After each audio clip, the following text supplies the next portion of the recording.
Hello and welcome to Ben's OP Game Show, recorded live. Which, if you come up before, you can hear me singing songs that are terrible. Or humming, not really singing, they don't have words. Ben's OP Game Show, recorded live at 3 p.m. Pacific Time every Friday, right here on twitch.tv/thegamefanatics. I'm testing out my new setup. Everything looks decent. It's fine. Everything should work. Fingers crossed. This is how no one crosses fingers. On today's show, we're going to talk about Mass Effect Andromeda and kind of go into its PR strategy here in a bit. Also, the games of 2017, my 10 favorite games, which ended up being a pretty hard list to put together. Also, reviewing Superhot, Pony Island, and Quantum Break, which basically makes this the most timely show ever. But first, let's take a look at some of the top stories of the week. And my squeaky chair. My hair. Okay. So this week we got a couple more minutes of gameplay for Mass Effect Andromeda, and there's something the more I see about this, we also got the release date of March 21st.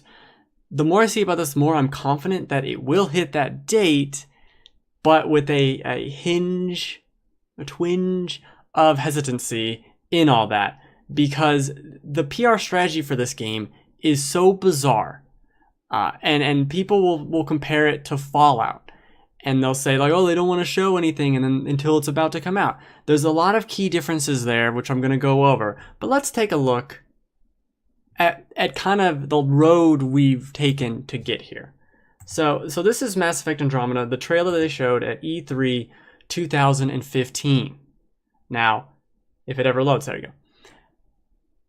This is what they showed. Now, if you don't remember this trailer, it is effectively a bunch of people on computers.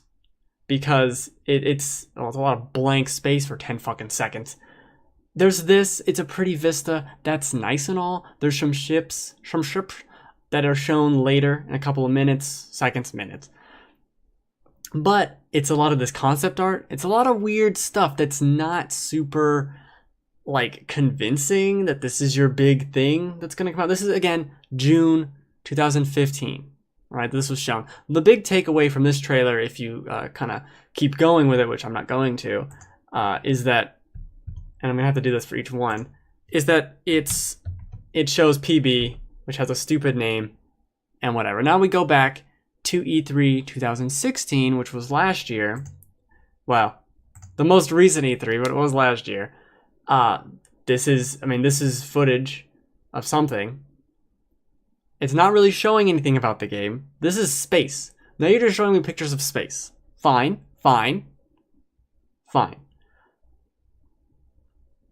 Is there any gameplay in the trailer? There's a little bit. There's a little bit of gameplay in this, but there's still a lot, if it gets to it, there's still a lot of over-the-shoulder shots of people on computers. Okay, and if the March 21st release date is to be believed, I'd like to think they'd have more to show at this point. I've said, after this trailer especially, I said that it's no way it's coming out in March. I still kind of stand by that. Oh, there's the PB. Because it's ridiculous. It's ridiculous that you could have this trailer and then somehow not show any gameplay until 3 to 4 months before it comes out. It doesn't make sense to me. And so this is baffling to me that this happened. But let's go back and let's look at, oh goddamn, I have to find a solution for this. But if we go and look at what they did at the PS4 Pro reveal thing. So this was supposed to be the whole coming out party for the game. And what do they show? Oh, let's show off 4K with this game. Let's not show any gameplay. Now, people will argue with me, and I will argue against that this is gameplay. Well, this is technically gameplay, sure, I'll give you that. This is technically gameplay. But I don't know about you, I don't play Mass Effect for the walking around and the now jumping I can do, okay? Or scanning and finding a codex entry. That's not what I play it for. And I certainly don't play it for awkwardly animated cutscenes like the one that's at the end here. And this is a trailer they showed in September, I believe it was September, which would be, what, 7 months before the release?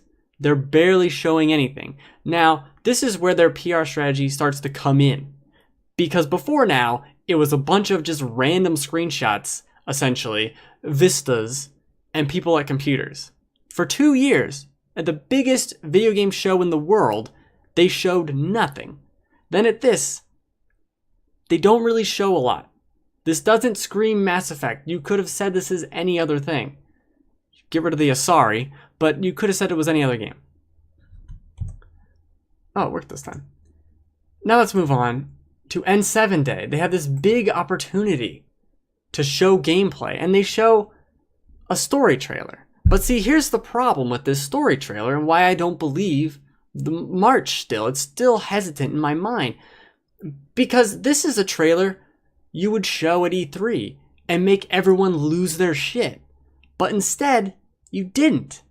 But the game was only months away. This is N7 Day. This is N7 Day, and you didn't show the gameplay trailer. No, you waited. You waited until the Game Awards, and then a month after that to show a little bit more gameplay. Now they're starting to trickle things out, but it's not quite adding up. Let's get to that part, the not adding up part, because it doesn't fucking add up. Let's go to the Game Awards, and I'll show exactly the problems with this. Right here. Let's move to this scene, and look at the awkward animation of main character lady, whose name I don't remember. And all the women in this game look similar to me. They look at, what is that? And the way, you can't hear it. But the lip syncing's bad and weird. It doesn't add up. You're finally showing gameplay. You're finally showing gameplay. And that makes it in. That's not even the worst part. Let's move on to this part in the trailer. Right here. Nope, right here. Right here. Okay, he zooms up right here. Right here. That character's not moving. That character's not moving at all. Oh, but that's fine for a reveal gameplay trailer. That's fine. Let's just leave it in. No one's gonna notice. This is your fucking... This is the trailer, man. This is the thing. This is the thing you're finally revealing. That this is what should have been revealed on N7 Day. Everything is a delayed. Like, every single trailer of this is one further away from what it should have been. Right? The N7 Day trailer should have been the E3 trailer. This Game Awards trailer should have been an N7 Day. And this CES thing doesn't even make sense. Why are you showing this off at CES? Which brings us to the CES trailer, which I think is great. I think the game looks great. That's not what I'm talking about. I don't talk about it at all. Game looks phenomenal. Sure. That's fine. But something doesn't make any sense. And I really do think after 2 years in a row of shitting the bed at E3, they finally got their act together and said, we need to do something and show the game properly. And they're just now figuring it out. There's another part in the previous trailer at the Game Awards where he's moving around in the menus, the player, and it goes to a new menu and it's on the screen for literally half a second and then it disappears. Just shitty editing job all around. If they're rushing out the trailers, what the fuck is happening? There's also some, and this is all conjecture, this entire thing is conjecture, really. But they're in the announcement on BioWare's website, they talk about, we gave the furthest along build we have to everyone at the studio to play over the break. And they did. And they enjoyed it. And now it's gonna be happening. Fine. Now there's a lot of problems with this. But maybe I should take a step back and address the Fallout 4 stuff. Here's what Fallout 4 did, okay? Fallout 4, at E3, 5 months before release, announced their game with 20 minutes of pure gameplay. 20 minutes. At least 20 minutes of gameplay we got at that time. Now, that's a lot. That's a significant amount of gameplay. And there was another trailer in addition to that, a CG trailer. And they kept having things coming up to release. That was 5 months out. 5 months out for Mass Effect Andromeda, if it hits March, is before N7 Day, which is basically nothing. They've shown nothing. That's why I don't buy it. Now, another thing to not buy is because some people will claim and talk about Resident Evil 7 and how they haven't shown a lot of Resident Evil 7 either. And to that, I will disagree with, because they have. They released a fucking demo, updated it twice, even though I hate the demo, because of what it does. They updated it twice. They released a series of 10, 15, 20-second videos in October, and they had a ton of preview coverage. I think it was some in October and the rest in December, I think. But that's a lot of stuff, and we knew what that was. We saw gameplay already in the demo. We knew what it was going to be. They were talking to us. Now, it can be argued I should know what Mass Effect is. There were 3 games. So sure, I should know. I do know. But it's weird. And let's also look at some other things. So if this comes out March 21st, right? That means it basically has to be going into cert and going gold pretty soon. Pretty soon. I would say roughly 6 weeks out. Now, why do I say roughly 6 weeks out? Well, tell you. Because big name titles last year already got pushed back 6 weeks out. So if you look at The Last Guardian, I think I have a thing here.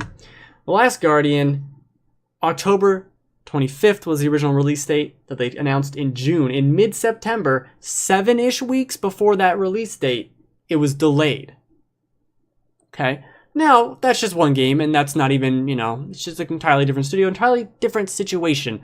But we can move on to Final Fantasy 15, which had a fucking 2-hour presentation about how they're gonna, this is the release date and all that.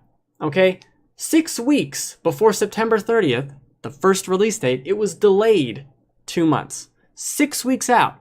Both of these games. There is a correlation there. That 6 weeks out is the shit or get off the pot moment for these games. When you have to submit to cert and start printing discs and distributing and all this stuff. So we'll know. It's in March. That's really soon.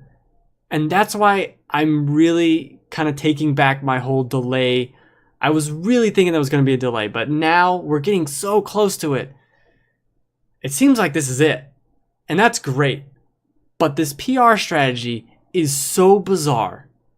I don't understand it. It seems like very rushed and very last minute of, I guess we'll do footage now. I guess we'll do it now. 6 months before release. Or 6 weeks, rather. Because what is that? February, March. It's 8 weeks away? It's 2 months away? That's insane. And it's 10 weeks away. I know how numbers work. That's insane. That is absolutely insane. And I struggle to believe it. But I want to believe it. It just seems to me like they finally figured out a strategy and how to show this game off, which was not the first half of the trailers. If you want to show confidence in your game, you don't show over-the-shoulder shots of people animating. That tells me your game is years away. I don't get it. I don't understand this strategy. This is not the Fallout 4 strategy. Not at all. This is not the Resident Evil 7 strategy. Nope. This is completely different. And what they're doing, quite frankly, unprecedented. And this is a GameSpot video. Thank you, GameSpot. But with that rambling and ranting, let's get into the topics of the week.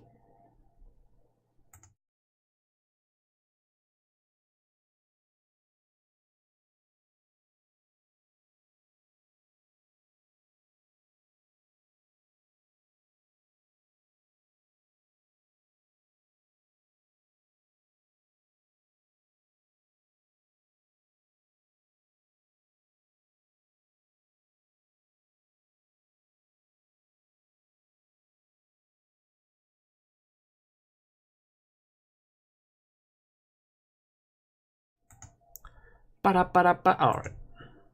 Okay.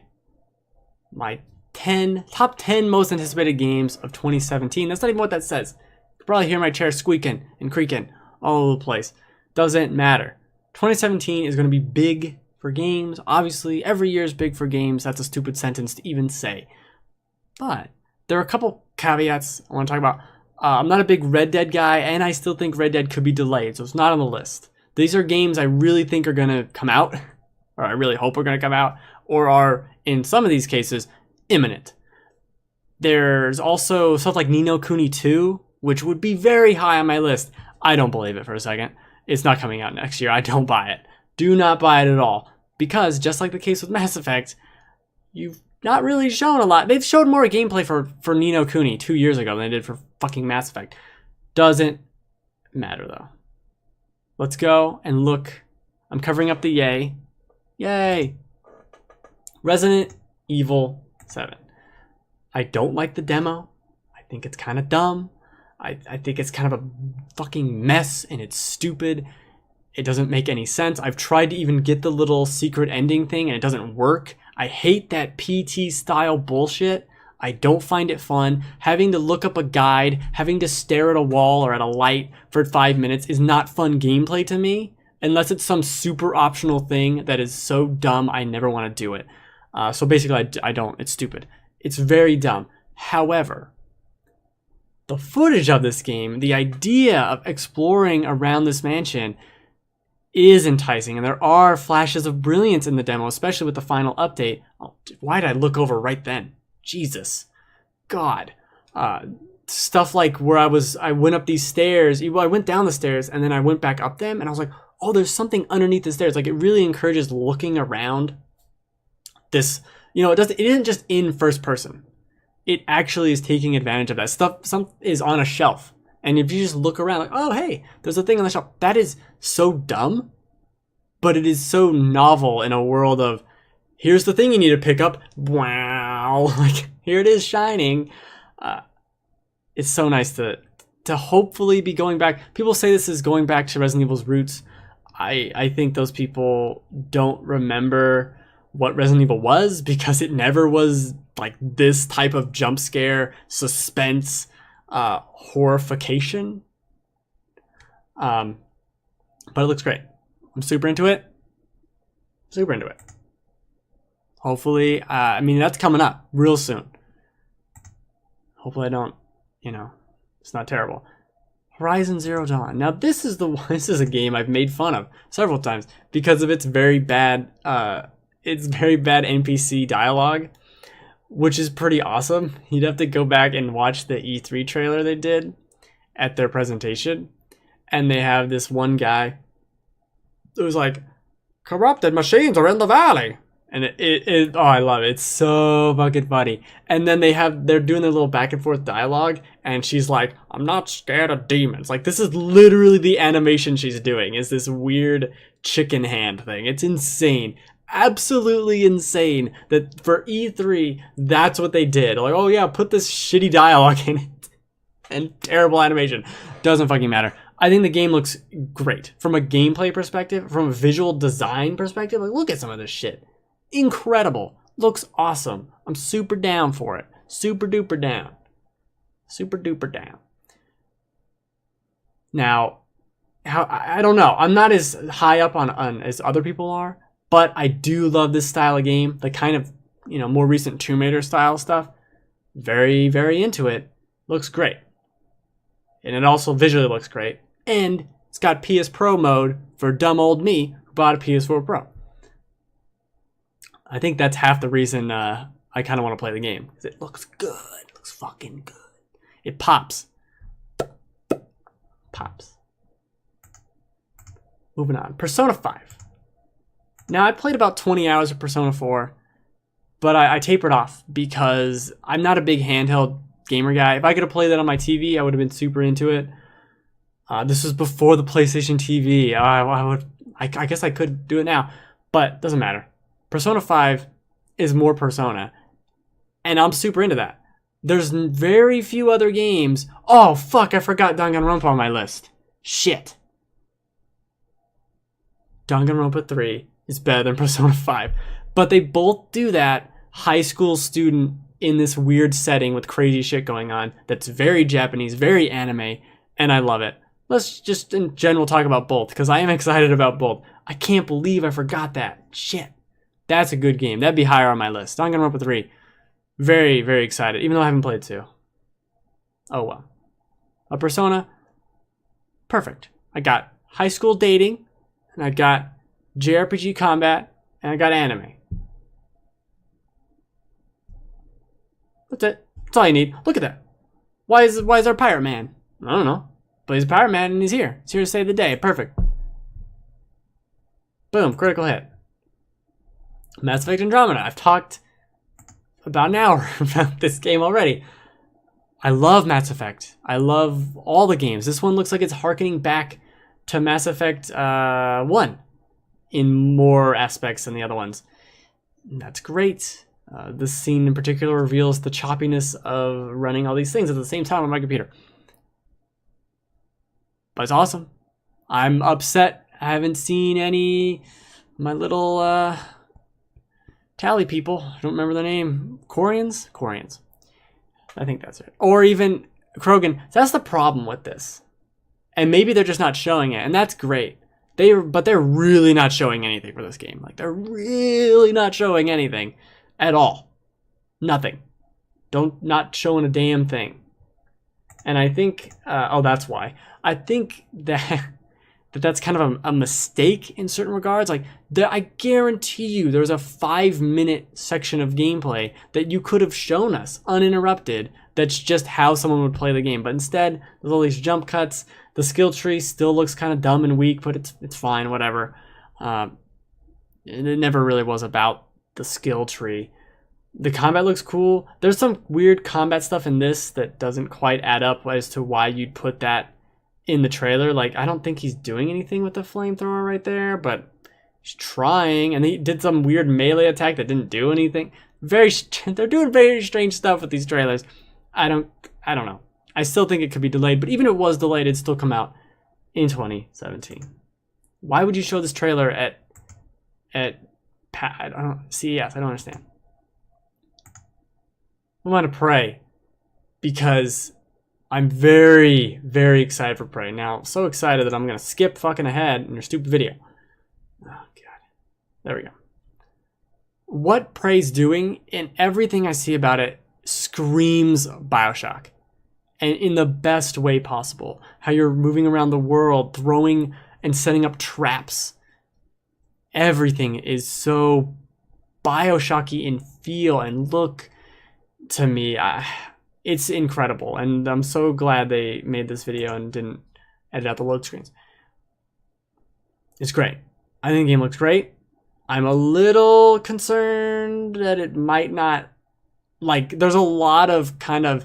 Not suspension of disbelief, but I'm placing a lot of faith in what they're showing to be what the game is going to be. And it looks like it will be that, but who's to say at this point? I don't think you should believe everything you see in game trailers. That's stupid. I'd also like to point out that they've showed more gameplay of this before they showed any more gameplay of Mass Effect, which is fucking ridiculous. Absolutely insane. Now we get to things. Chasm is a game I kickstarted, I don't know, thanks Polygon. Kickstarted maybe 4 years ago? Maybe? A long ass time ago. And the thing about that is I kickstarted it and there was a demo. There was a little 15-20 minute demo that was incredible. And that was years and years and years ago. If you go on the Steam page for this game, the trailer still says coming 2015. Okay, at this point, they're taking as long as Naughty Dog took to make Uncharted 4, almost. Like, at this point, it's a little silly. It's just a little silly as you... Come on, guys. I know it's this procedurally generated Metroidvania, but you already had a really good game. Like, that demo I played, that was fucking... Finish that, done. I think what they did was kind of get so many great ideas, they just kept putting things into the game, and this will end up being and feeling more like a Chasm 2, which is great and cool, but you could have had 2 games. You could have released two cool, awesome games, but instead of releasing one, that's fine. There's a lot of complaining and not a lot of praising. The game is incredible. I've played it. I played that demo. I played one demo, at E3 2014, I played a demo of this game, which is, again, very long time ago. It's great. It's a great game. Fucking great. Metroidvania. We need more Metroidvanias in the world. And this is another one. Clearly. Okay. Yooka-Laylee. Another thing I kickstarted. And this has a release date and it's coming out in a couple months. I think March. March is going to be fucking hell. I love Banjo-Kazooie. Love it to death. This is exactly what I want. You know, there was a little toy box demo for this. Yep, that's what I want. This is exactly it. Thank you for making it. You know? It looks incredible. Plays awesome. It's more mascot platformy stuff that we do not get anymore. We never get stuff like this. Not in, I don't know, 10 years. It's crazy. I love it. I love it. It's also gorgeous. Such a great style. Such a great style. And you're collecting little notes. I want to collect things again, please. Please. What is that guy? Oh, you're shooting? I didn't know you could shoot stuff. This is a spoiler trailer, and this is why I have not watched any of the trailers. Get out of here, Yooka-Laylee. I'm a big Zelda fan. I got a Link right here. He's half chroma keyed out. I got a bunch of Zelda figures right here. That being said, not my number one, because the two other games make me very, very excited. But Zelda obviously is going to be huge in more ways than one. I love everything I see about this. What is that skeleton guy? How did I not see this? This is the trailer from E3. How did I not see that guy in the mountain? There's so much awesome stuff to be had with this. I love the idea of them taking... They're taking the Zelda series forward and backward, because they're going back to Zelda 1 almost, or any 2D Zelda really, and putting it into 3D and letting you just roam around the world and do crazy shit. And that's fun. That's good. This is the, as much as I hate to say it, the Skyrimification of Zelda. But the difference here is Skyrim doesn't have Zelda or any of the cool characters and items and stuff you expect from Zelda. But Zelda does, that's a weird sentence. And that's why I'm super excited for it. Because it's fucking Zelda. We haven't had a Zelda game since Skyward Sword, really. There was A Link Between Worlds, which had the same overworld map as A Link to the Past. And that's fine and all. And we've had the HD remakes of Wind Waker and Twilight Princess, but those are HD remakes, or remasters, or whatever you want to call them. This is the first big one, and I was super disappointed by Skyward Sword. The game's not amazing, and this looks to be something extremely special. And we have the Switch happening. It's going to be a good year. It's going to be a damn fucking fine year for Zelda. And I get to push rocks off of a mountain. Gone too far, Nintendo. Let's get to Nier. Nier Automata. I loved the original Nier. Loved it. Loved it. Did I say I loved it? This is the footage of the demo that they released a couple weeks ago. I loved that demo. I love Platinum. I love every fucking thing about this. The end of this ends with you on as a mech. Hold on. Ends with you fighting a giant oil thing in a mech, shooting it for no goddamn reason. No reason at all. It's just cool. I'm down with that shit. Plus, we get the very interesting and unique character designs from Nier, like the main character, who's now a mech in this section of the game, of the demo. This bullet hell weirdness. So much fun. This is Platinum at its finest that we haven't seen since Bayonetta 2, really. I'm there. I'm sold. I'm 100% sold on this. I never expected to get anything even close to a Nier 2. And I'm getting it. That's awesome. And you just chopping it with its own arm. I can't even with this. But my most anticipated game of 2017 is this YouTube loading screen. It's my favorite loading screen on the Citadel. I really appreciate it. Okay, there it goes. Neo. I fucking love Neo. What can't I? I've talked about Neo so much at this point. The thing about Neo is that, man, the thing about Neo is that it reminded me of how I felt playing Demon Souls for the first time and learning that game. And I love the Souls games. I love Demon Souls 1, 2, 3, Dark Souls, Bloodborne. Fucking awesome. And not since Bloodborne, I'm glad I died at the beginning. Not since Bloodborne has there been anything different, right? There was Lords of the Fallen. That's basically the same thing. Not anything different. And this is different. This is Ninja Gaiden meets Dark Souls.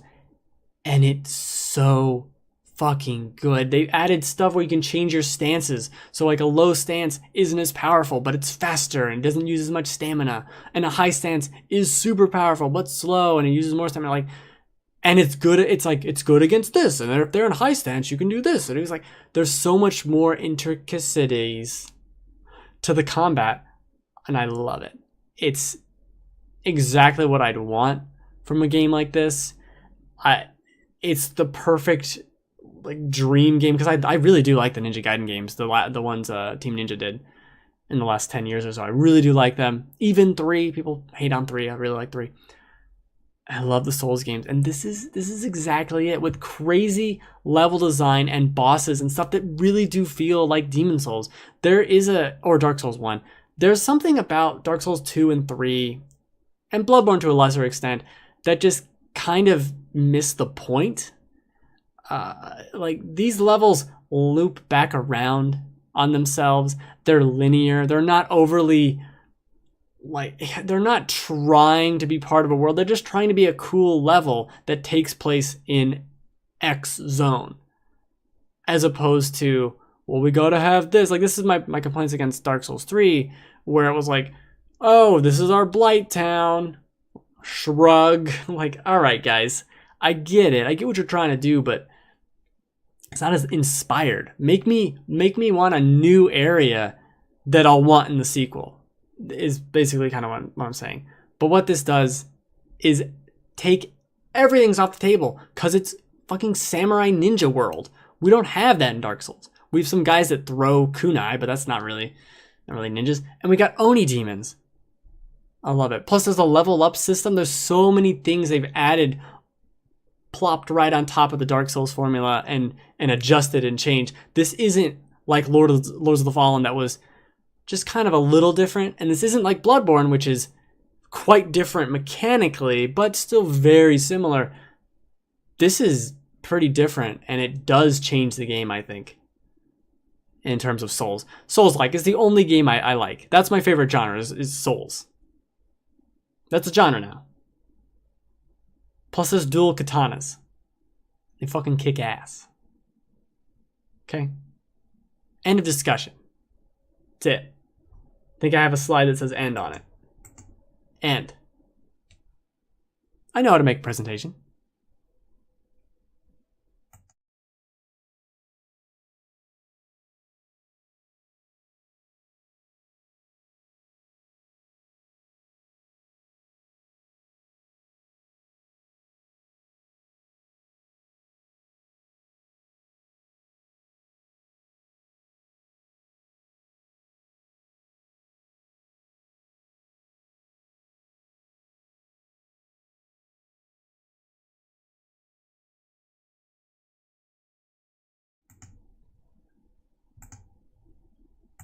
Now, let's take a look at Superhot, and in the section of the show that is a bunch of random reviews of games that aren't new.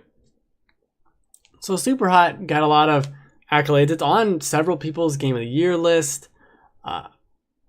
So you can kind of see the crux of the whole thing. You see the bullets coming at you. You can dodge them if you don't get shot in the face. Time moves when you're not moving, but very slowly. And this is a shitty puzzle. Actually, I'll skip to the next one. But time moves more appropriately when you're actually moving. So you can kind of take your aim and do appropriate things, shoot people. But my entire experience with it, and I'll change this text actually too. My entire experience with it was like not super hot, really. I mean, that's kind of a dumb way to put it, but it was just fine. Like this game is fine. I was constantly doing things like that where I was trying to shoot someone, but then they kept moving because time stops and your bullets don't move. So it was this weird, like I didn't want to be constantly aiming in strange places and then moving. It felt so awkward and kind of uninteresting. And then at the end, you get the ability to kind of warp into other people, and that opens up the strategy a bit. But again, it's just like too little too late at that point. I don't really like, okay, this is fine, but I don't understand why when I warp into people, they throw their gun. Like, okay, and now I don't have a weapon. Like, I'd love to warp into someone with a shotgun and then be using it, but it doesn't get there. It never quite gets there. It wants so much to be a weird puzzle game that I kind of think it loses focus into what it could have been, which is some of these moments are awesome, and watching the replays of it, awesome overall. But the frustrations with it are so big and frustrating that I couldn't overlook it at all. At all. It's really just not that fun. This is the super hot. But if this game had existed in a like a more traditional linear experience where you're going through the world, right? And you can just have these mechanics. So you're just walking around a subway platform, and then all of a sudden people appear and you stop. You're like, okay, there's that guy there, and you're taking him out, and you're doing this thing. It's like, okay, it's just 3 guys, perfect. And then you can like pick up other guns, and there's ammo for the guns, and you know it. Like, if this was more of a game, I think it could have been incredible. Maybe give your character a couple of hit points, right? That's fine. A couple of hit points that don't auto regenerate or anything, but like regenerate when you kill 5 enemies or something. Like, you'd have to balance it that way. But at the stage it is, it's just this weird puzzle game that's not that compelling. Like, some of the stuff towards the end is really cool, but not cool enough for me to be like, yeah, spend $25 on it. No, I bought this on sale, and even paying, I think, about $15, that was kind of too much for this 2.5 hour thing that never quite went anywhere. Never, I felt, took full advantage of the ideas they had. There was, oh shit, there's so, it's just, it like you finish it and you're sitting there like, oh, okay, I guess that's it. And not in a way of like, short games are fine. It's fine if your game's short, but it never, even mechanically, it never felt like it got there. It never felt like, oh, this is the moment. This is it. I see what it is. Because, like, I'll complain about Firewatch a lot. Firewatch is like 4 hours. None of my complaints are about the length. None. Absolutely zero. The next game I'm going to talk about, Pony Island, nope. Not the length of it, not a problem. Not a problem at all. It's 2 hours long. That's fine. Not a problem at all. Superhot, if you know what you're doing, you could finish it in like 20 minutes, which is insane considering the mechanics here really lend themselves to something that could be just much longer and more interesting pretty easily because there's no fucking textures here. Just place a bunch of shit in a room and make me feel like a badass, but instead they went the other route, where you feel like a badass in the Hotline Miami sort of way, where you're very weak in Hotline Miami, but when you win, it's awesome. But here, there will be guys that spawn behind you, and you'll never know, and all of a sudden you're shot, and you're like, okay, I guess there was a guy behind me.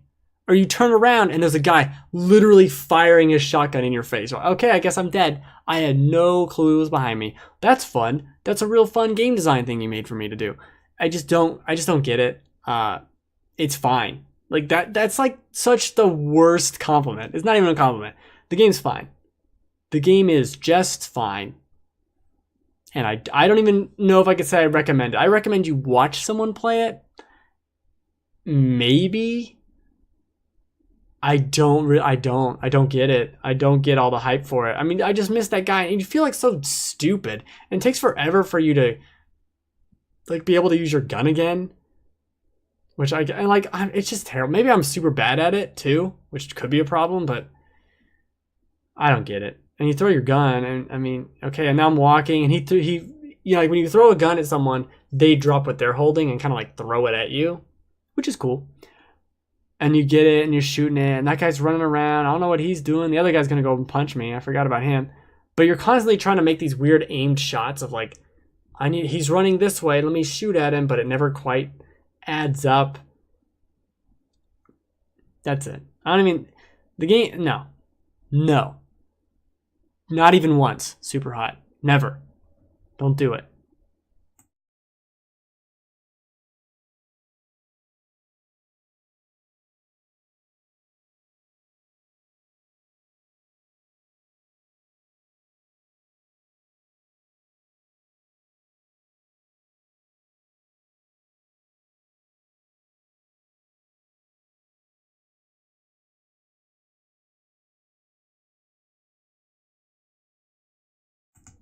I forgot to add this on the other screen, so we're just gonna change it here. Boop, boop, boop.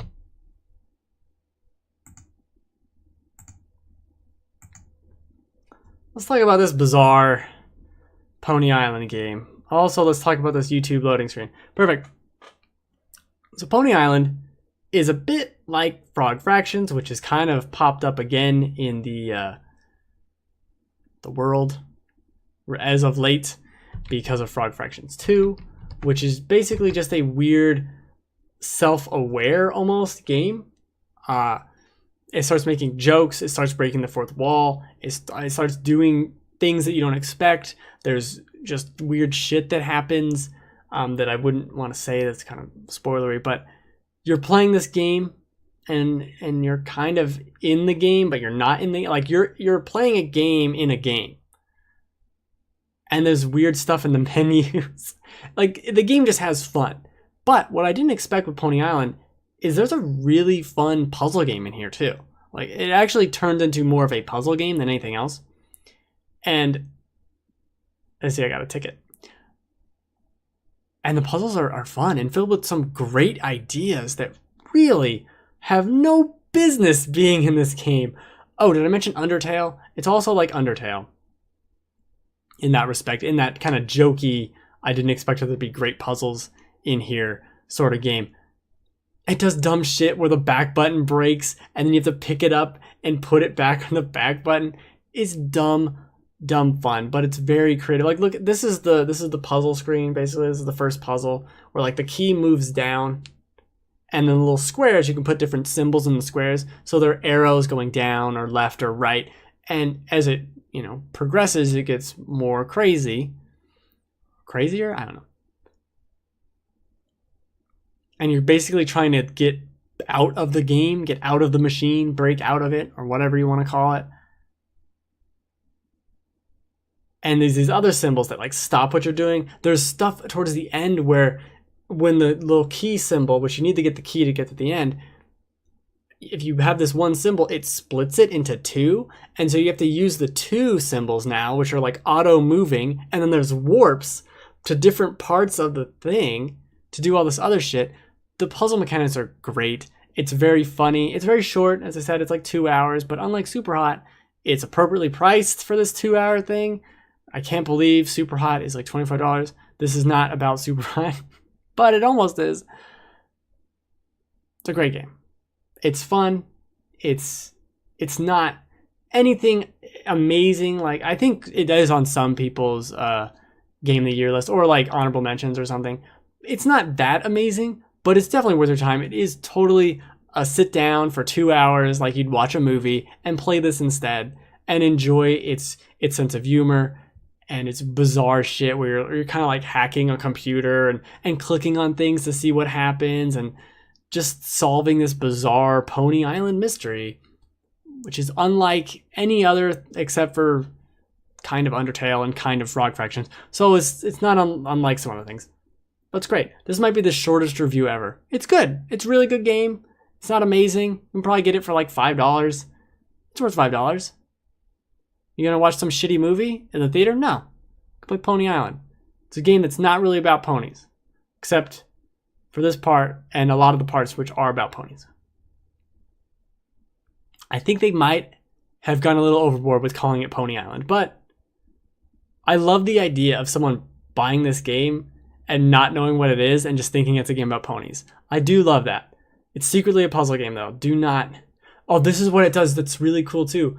There's like the two squares, and then if you take a square off, it stops the key, but you can continue moving the pieces around, which is so, like, you'd expect it, like, oh, you broke the puzzle, let me reset it, but it doesn't reset. So it does that intentionally a lot of times, where you're gonna have to wait for it to move and then move the pieces around and create loops to like change variables and then move the things around so then it gets out of the loop. And it's so creative. It's way more creative with the puzzles than it needs to be. And it's so fun too. It's like paywall, like, no, let me break the paywall right here with the code. It makes it's like a cute kind of way of you're breaking the code of this game. It's good. It's a good time. And there are ponies in it. Oh, and it does this fun thing. Oh, that's spoilery, but it does something that no, it does two things. It does two fucking things at the end that happen, and I'm like, what's going on? I don't get it. And then once you get it, you realize that is fucking so smart. So smart what it does. It's like pay attention to me, and then it does something, and I'm like, huh, what's going on? It's like, were you paying attention? Right in what I said. I'm like, oh no, like you tricked me. Like it fucking tricked me. And it didn't just like, it really shouldn't have. It shouldn't have tricked me in this way, but it really did. Oh, it was so fun. It was so good when it happened. I can't say what it is, but it was so good when it happened. I did not expect it at all. And that was so cool. I completely forgot about that. That was so cool. Oh man, this game's mean to you sometimes like that. It does another thing too where it like pretends to crash, which I won't tell you how to get out of. So smart and fun and weird and funny. Not a lot of funny games this year, except for Pony Island. Funniest game of the year. No, that might not be true.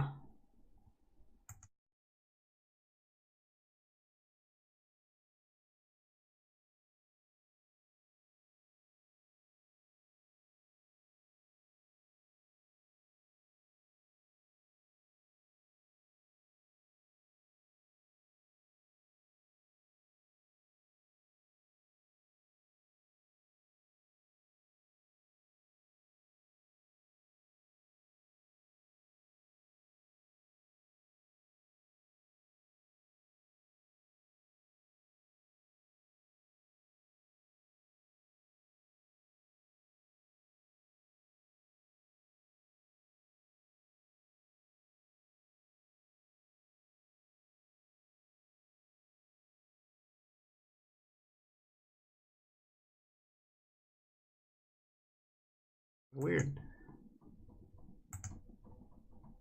Now here's the real game I want to talk about. Now get out of the way. Remedy, they made Max Payne 1 and 2, and they made what was that other game? Alan Wake. Just forgot what it was. Here's the thing with those games. Never played Max Payne 1 and 2. Played 3, really enjoyed it. Really good game. Played Alan Wake for the first episode or something. All their games are kind of broken up into episodes. It's their cute little thing.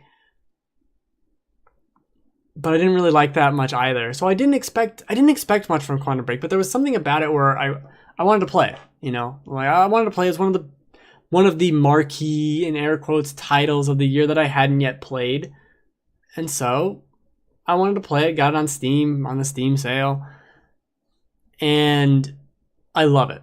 I love this game so much. There's so much to talk about with it too, because it's got these, somehow I didn't know, because I wasn't paying much attention to it, because I didn't like Alan Wake. I had no idea it's a time travel plot. No idea at all. But it's all about time travel and people going back and like doing things, and if time is a line, or it's like, is it predestined, or all these things. Like there's moments in this game where I was reading a journal entry, and I sat there. It's a lengthy journal entry too. It'll take you 5-10 minutes to read it. Like it's a lengthy entry, and I sat there for 15 minutes between reading it and thinking about it, just sitting there thinking about what it meant, what this journal entry about time travel and what these characters were doing meant.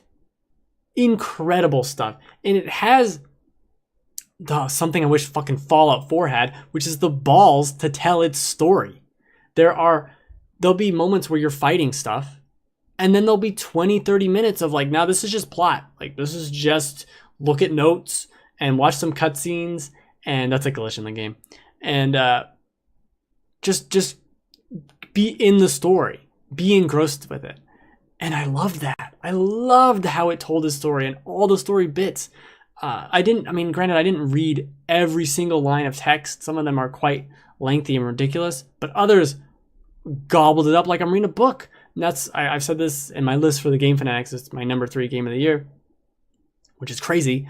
I wrote like, this is the closest I've had to a video game page turner in forever.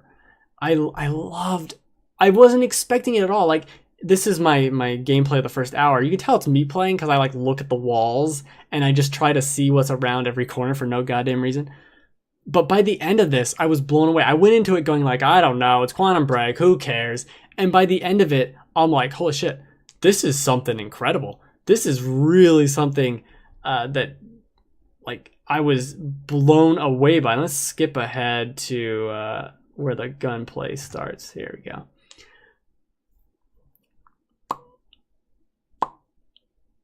There we go. So this is reading a note. That's fine. You read a note. What the game does with pacing also is it has the appropriate amount of fighting and then story, and it's talking to you, and then an act will end. So there's 5 acts in the game. An act will end, and then you play as the villain doing something, and he's not even like that bad of a guy. And the way the story ends, he's not even really a bad guy. Like, that's not even a spoiler. It's like everyone's just so like they're out to do the best they think is possible. Every single character. And this is the thing. This fucking slow motion shit that's so dumb. So dumb. I should not care that every single combat encounter ends with a slow-mo death, but I love it. I love it. Anyway, back to the story stuff. So you play as the villain, who is bad. I mean, I shouldn't say he's not bad. His motives are maybe better than his actions, but I thought I was trying to shoot that. Anyway, you get to make a choice, and I'm sure the choice isn't, super butterfly effecty or whatever, but stuff changes, and it's maybe minimal, maybe not, but you get to make a choice, and you get to see the choices, and you get to see the outcomes more or less, and you get to make the choice, and that was enough for me. And then you get to watch a 20-minute video, a live-action TV show. There's 4 of them in the game after each act, except for the last one. You get to watch this TV show, and I like it. The TV show's not amazing. It doesn't need to be amazing. It's fine. It focuses on the villains. I almost called them Abstergo, but they're Monarch. But there's some Assassin's Creed weirdness, I guess you could call it, as far as like a big company taking over and being evil. Anyway, I loved the entire story. It does some things, especially towards the end, that I'm just like, I didn't think that was gonna happen, and it wrapped up these plot points that I didn't expect that to go there. Wow, that was really cool. I'm super interested in this. Like, the last time I played a game that I was super interested in the story, couldn't even tell you. Life is Strange, but that's like a story game. This is a story game that has really fun shooting mechanics and a phenomenal story. And so we'll move on to the shooting. The shooting itself feels good, feels all right. The actual shooting. But you start getting, very early on, time powers. So you can leap around the room or like just quickly jump. Not jump, it's like a horizontal dash around. You can throw like a time grenade type of deal. It blows up in time. And you can do stuff where there's another thing where it like casts an orb around them and it slows down time or stops time there around an enemy. And then you could shoot a bunch of bullets into it. They kind of stuck into it. And then when it collapses, they all hit him. And it just goes flying with blood everywhere. There's a couple other powers too. The bottom line is using all of them and waiting, like seeing their cooldowns and trying to mix and match. I'm like, I'm going to jump over here, and then I'm going to shoot this guy, and if I throw this thing at that, and if I throw that, and I brought my shield here, and you're thinking this whole strategy, and it's so much fun to do. And the thing is, there's just enough, maybe not enough. There's just barely enough combat encounters in the game. There really aren't a ton. There'll be an entire hour towards the end of the game where you don't shoot anyone. And it's awesome. It's incredible because of the story. But you're playing this, and that's my biggest complaint. I wanted more, not because it was like, this is too short, I wish there was more, but because it was so much fun to do, and it was so much fun to be in this world and keep learning things about it and seeing what these characters, what they were doing and why and what's happening, and the next combat encounter, like what's that going to be like? Oh, that was so incredible. There's stuff where time starts breaking and this boat's crashing into things, and it's kind of like rewinding and going back and forth as you're playing. And there's another thing. Oh, this happened towards the end, but it's not a spoiler at all. Where I blew up a car. And because of how time worked, the car kept it blew up and killed someone, and then it rewound itself. Like, time was broken. So it kept, the car was just like, and it recreated itself. In this moment where I'm slowing down time, jumping around things, and this car is blowing itself up and recreating itself as I'm dashing around. Fucking incredible stuff. It was so fun. So much fun. And like going around the world and using your powers to kind of find the little upgrade points to upgrade your powers, finding all the things, watching the show. Like, it was so cool to play like an hour and a half, 2 hours, stop, play as the bad guy for 5-10 minutes, make a decision, and then sit back and relax and watch a decent TV show for 20 minutes. I think the TV show could be better. I think the gameplay probably could be better. But the stuff it does, like, it looks so incredible. The effects they've done with it and the like tessellation, you can kind of call it, going everywhere, is so cool. And this game, I guess one of my big complaints about it is on PC, it doesn't run super great, which isn't even my computer. It's like everyone says this. It's like a choppy frame rate in a way. But for the most part, it runs fine. The bigger problem is it looks blurry. Which is something you can fix, and then it runs worse. So I didn't change. But the thing about the blurriness is it's done intentionally. And what it does for a lot of the game, especially when it's still or when it's in a cinematic, it makes it look almost like you're watching a 720p TV show in real life. Like it almost looks like real life, but in a very low resolution. If that makes sense. At its best, that's what it looks like, which is incredible. And at its worst, it does not look good at all, comparatively to, anything super modern. But the effects are incredible. And when time is stopped and there's just like bullets in the air, it looks so fucking cool. That's the thing about this game, is it's so much fun. It looks incredible.